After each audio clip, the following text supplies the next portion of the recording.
que agora vai ser debatida nos Estados europeus, e nomeadamente em Portugal, é a questão da ratificação do tratado. A ratificação pelos parlamentos ou a ratificação referendária. Naturalmente que essa questão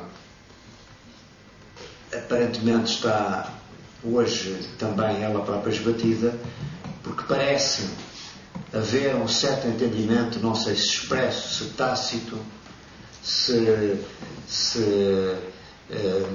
subentendido nas reuniões dos líderes europeus, um certo entendimento no sentido de ver se evitam os problemas que se verificaram a quando da aprovação do Tratado da Constituição Europeia. E esse entendimento é no sentido de ver se de facto se encontram formas mais expeditas de aprovação deste tratado sem o recurso ao referendo que deu mau resultado na anterior experiência. Bom, em Portugal, em primeiro lugar, eu diria que os resultados desse referendo, a meu ver, expresso esta opinião com toda a modéstia, mas a meu ver o resultado não sofreria dúvidas. Eu estou plenamente convencido de que uma parte muito significativa, eu diria uma maioria esmagadora dos portugueses aprovariam este ou outro tratado. E em parte porque as questões europeias em Portugal nunca tiveram uma grande discussão, nem despertaram um grande interesse na opinião pública, nos portugueses em geral. É uma discussão das élites políticas e culturais. Não é uma discussão que atravesse profundamente a sociedade portuguesa. Por outro lado, também a questão da legitimidade não é uma questão fulcral para decidir desta questão.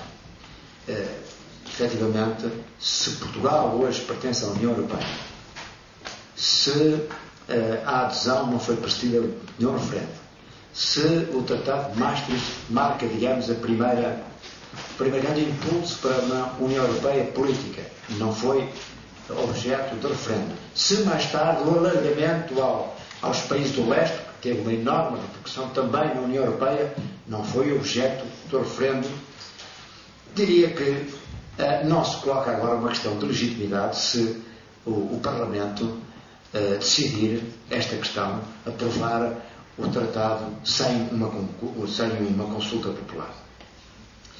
O aspecto mais positivo de uma consulta popular, de um referendo, apesar de tudo, eu penso que seria uma oportunidade para que houvesse um debate mais amplo e que pudesse chegar mais fundo sobre as questões europeias.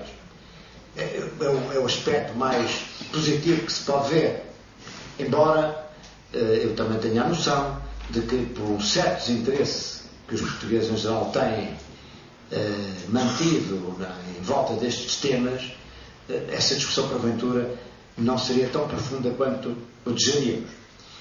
E há aspectos negativos também do referendo. Por um lado, um certo tempo perdido num debate em que se conhece antecipadamente o resultado, o dispersar das atenções com prejuízo para a concentração em questões muito mais sérias que afetam os portugueses e os europeus em geral. Como o Rui Ramos disse, eu penso que as questões mais importantes que afetam a Europa são questões dos Estados europeus.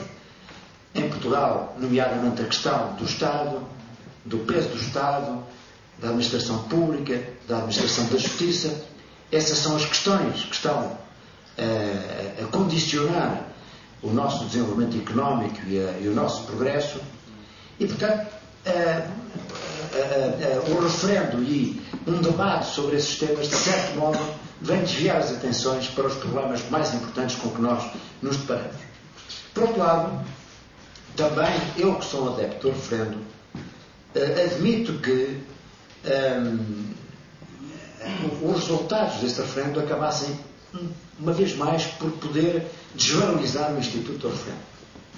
Eu suponho que a participação desse referendo previsivelmente seria muito fraca.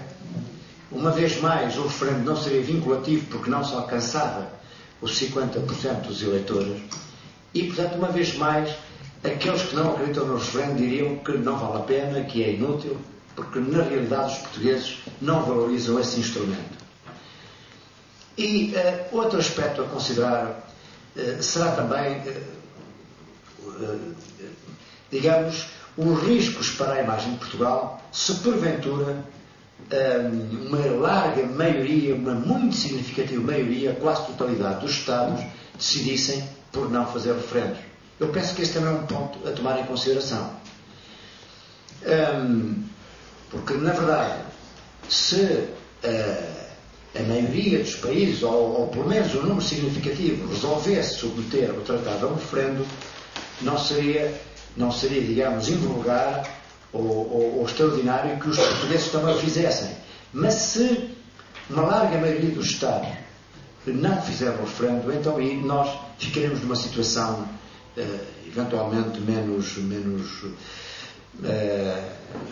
quer dizer, podemos ser vistos como um país que se dispersa em questões que não são muito importantes, em vez de se preocupar com os verdadeiros problemas que o afligem.